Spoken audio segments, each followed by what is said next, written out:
Aren't you going to come down and eat? Birdie bird? Birdie bird, aren't you going to come and eat more worms? Or invite some of your friends?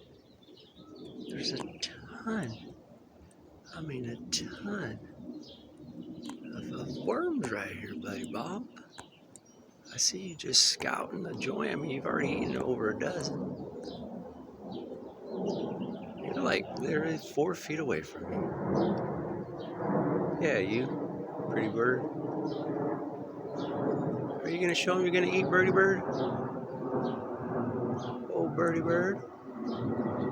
Come on, birdie bird.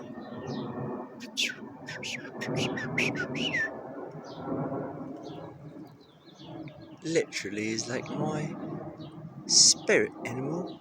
I couldn't see any other uh, possibilities why he's so friendly and he's so National Geographic material.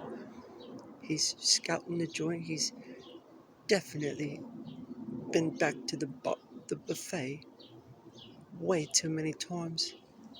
Earlier in the day, he brought his girlfriend, and she was quite pleased at the findings. And now he's literally like right. I'm like right here. You see, I'm right here doing your. He just right there. He is just a crazy feller. He's a little active. He's